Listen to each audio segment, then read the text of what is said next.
روح المعانی میں، علامہ اسماعیل حقی اپنی تفسیر روح البیان میں، علامہ ابو محمد بغوی رحمۃ اللہ علیہ اپنی تفسیر معانی التنزیل میں، علامہ قاضی ایاز نے اپنی کتاب شفا شریف میں، ان تمام محدثین نے، ان تمام مفسرین نے، ان تمام علم والے اس بات کی صراحت کی ہے کہ قرآن پاک میں قد جاءکم من اللہ نور، اس آیت میں نور سے مراد میرے اور آپ کے آقا صلی اللہ تعالی علیہ وسلم کی ذات بابرکات ہے۔ برادران اسلام،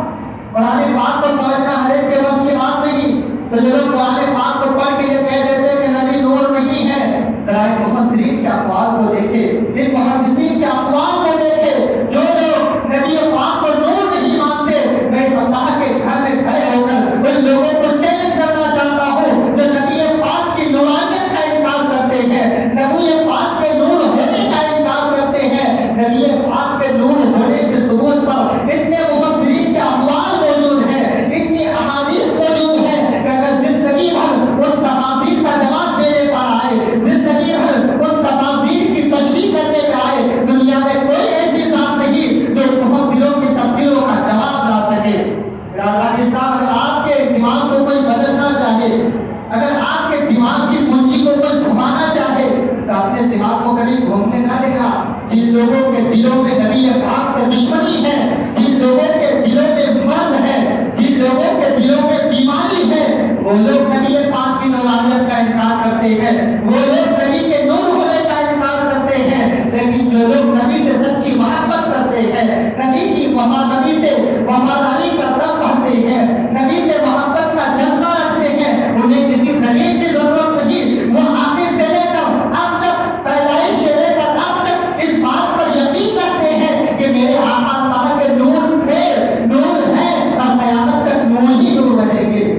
برادران اسلام، یہ تفاسیر کی روشنی میں، قرآن پاک کی آیت کی روشنی میں نے ثابت کرنے کی کوشش کی کہ میرے آقا صلی اللہ علیہ وسلم نور ہے۔ اب آئیے حدیث کریم کا ملاحظہ کریں، احادیث کو دیکھتے ہیں کہ میرے آقا صلی اللہ علیہ وسلم نور ہے یا نہیں۔ برادران صاحب یاد رکھیں، اللہ تبارک و تعالیٰ نے ساری کائنات سے پہلے دنیا میں کسی چیز کو پیدا نہیں کیا تھا، سب سے پہلے اللہ نے اپنے نبی کے نور کو پیدا کیا۔ سب سے پہلے اللہ نے اپنے نبی کے نور کو پیدا کیا۔ اس لیے کسی شاعر نے کہا تھا، نہ فرشتہ تھے نہ آدم تھے، نہ ظاہر تھا خدا پہلے، نہ فرشتہ تھے نہ آدم تھا نہ ظاہر تھا خدا پہلے، بنے سارے خدائی سے محمد مصطفیٰ پہلے، بنے سارے خدائی سے محمد مصطفیٰ پہلے۔ اور اعلیٰ حضرت فرماتے ہیں، وہ جو نہ تھے تو کچھ نہ تھا، وہ جو نہ ہو تو کچھ نہ ہو، جان ہے وہ جہان کی، جان ہے تو جہان ہے، جان ہے تو جہان ہے۔ برادران اسلام، حضرت علامہ غازی اپنی کتاب میں ارشاد فرماتے ہیں کہ میرے آقا صلی اللہ علیہ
میرے نبی کے نور کو پیدا فرمایا۔ برادران اسلام، اس حدیث کا ہمیں واضح ثبوت ملتا ہے کہ اللہ تعالیٰ نے اپنے نور سے میرے نبی کے نور کو پیدا فرمایا، تو نبی کی نورانیت کا انکار کوئی نہیں کر سکتا۔ برادران اسلام، ایک اور حدیث حضرت اسماعیل حمدی بیان محدث عبدالحق ابن دہلوی ارشاد فرماتے ہیں، اول ما خلق اللہ نوری ومن نوری جمیع الکائنات، کہ اللہ تعالیٰ نے سب سے پہلے میرے نور کو پیدا فرمایا اور پھر میرے نور سے ساری کائنات کو وجود میں لایا۔ برادران اسلام، اللہ کے رسول نور ہے، ان کی نورانیت کا ہم انکار نہیں کر سکتے۔ اللہ کے رسول صلی اللہ تعالیٰ علیہ وسلم اس وقت بھی موجود تھے جب حضرت آدم بھی نہیں پیدا ہوئے تھے۔ حضرت امام زین العابدین روایت کرتے اپنے ابا امام حسین رضی اللہ تعالیٰ عنہ سے، امام حسین بیان کرتے ہیں کہ نبی کریم صلی اللہ علیہ وسلم نے ارشاد فرمایا کہ